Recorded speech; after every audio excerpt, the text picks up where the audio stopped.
But if you're clear in your mind about how you divided up your budget, then you see that that exceeds what you've set aside for yourself. So, you have your, it's not that you just sort of want to hang on to it for hanging on to its sake. Helping people out, again, so saying time is also a resource which is in limited quantities.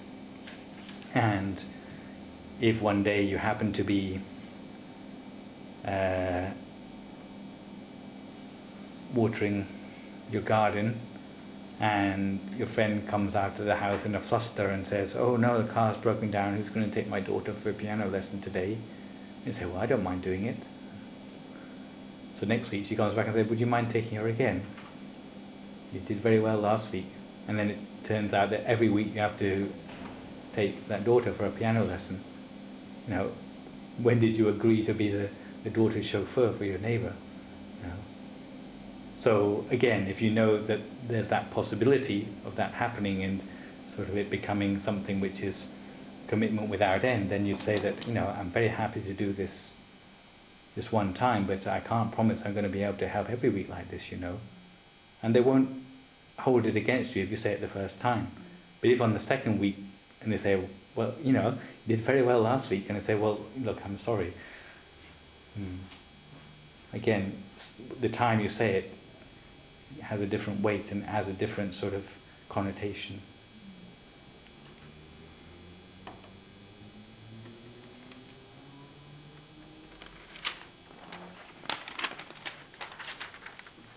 And last but not least, being consistent. Some family members, you may be one thing to your family, but you might be another thing to your professional colleagues. So for example, you've done well for yourself in your life and you've become, let's say, the boss of your local office. So to all your employees you are looked up to, but to your family you're still that little boy running around in the back garden, so they still call you by your nickname or whatever. So if they call you by your nickname in front of all your employees, it might be rather embarrassing for you.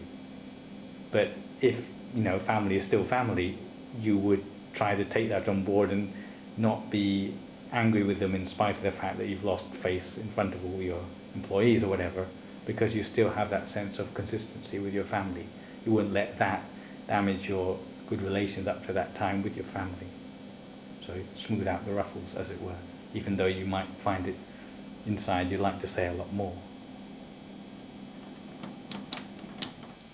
You can help people out in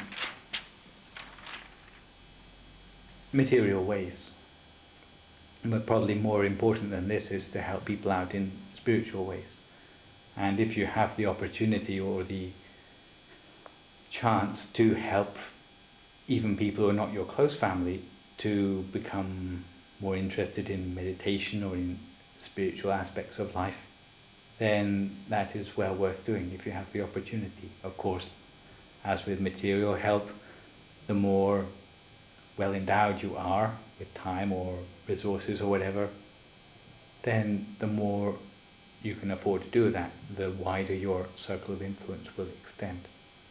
But giving people material help is not half as valuable as helping people to have the wisdom to be able to help themselves in the future. And to forgive the expression, teaching people how to fish instead of just giving them fish the whole time. Maybe we wouldn't want them fishing as Buddhists anyway, but as a metaphor. You're okay. Unless you live in Phra, there's nothing else to eat. You have to fish. But all things being equal, some people are more worthy candidates for being helped than others. And generally speaking, you'd be better off helping people who make an effort to help themselves than people who are going to be coming back to you for everything. So if you have the chance to choose to help people, with that initial capital or whatever to get themselves off the ground, that is something worth doing.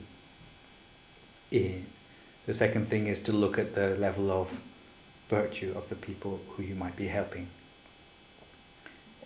Virtue is something you might not think concerns the way they use their money, but it is concerned quite a lot with ways which they won't be using their money.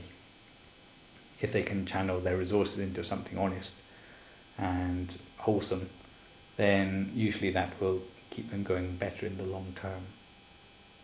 Some people ask about Buddhist attitudes to social development, and some people give welfare support willy-nilly without considering where it's going to. They see someone who's really pathetic, then that's great. You can a worthy recipient for aid. But in Buddhism, we tend to look more at people who have the potential to make something of that gift which you've given them, and especially if those people have a good foundation of virtues, especially 5 precepts for themselves. If they're not mixed up in the roads to ruin like gambling or drinking drugs, nightlife, etc., then those would be people who we try to help to get further up the social ladder, as it were, by assisting them.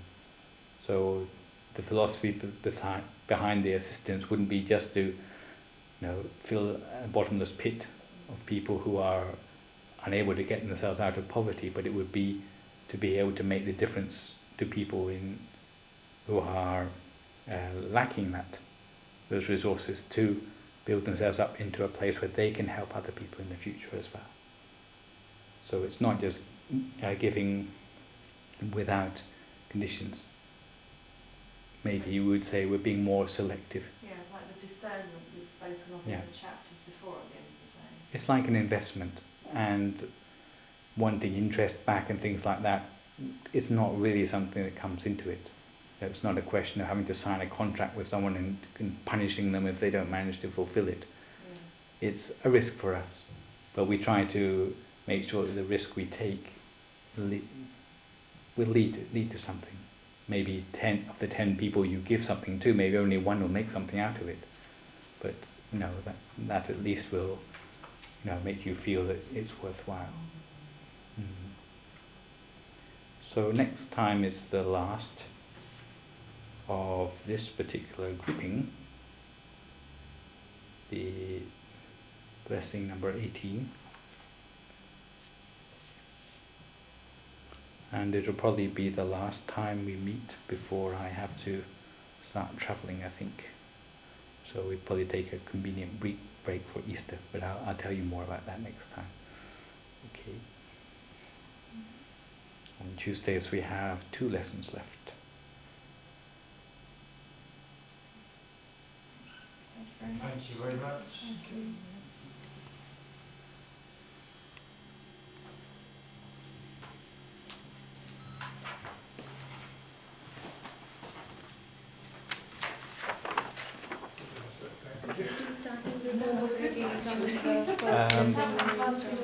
Probably continue with it up to its blessing number 38, but it may continue later in the year. But there'll be something every Saturday, but I'm not quite sure what topic. They thought I could do it in my name because they've got debts up to their ears and they can't get credit anywhere. And they said, oh, Sarah, thank you. Pleasure. If you want to put your name down, and then if there's ever any changes in the courses, we can let you know. Okay, I put my name in. Okay, that's great. What was I should say? I forgot it now. Samma. Samma Arahan. You want to write it down? Yes, please. You want to write it on your notes? Well,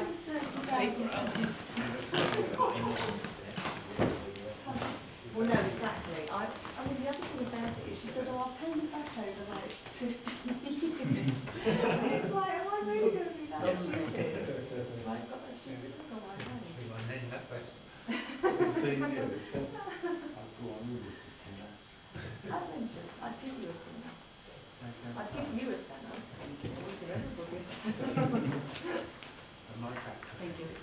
try it at home anyway. No, we're not pathetic.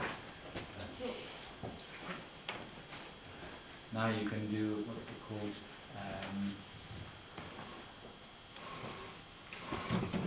Dividends. You take everything away, you know. What's that? You can issue your own dividends.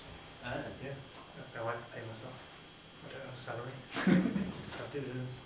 I pay 19% corporation tax. I thought they'd clamped down on that. No? No? You have to draw a salary if you don't want, if you've got your own company.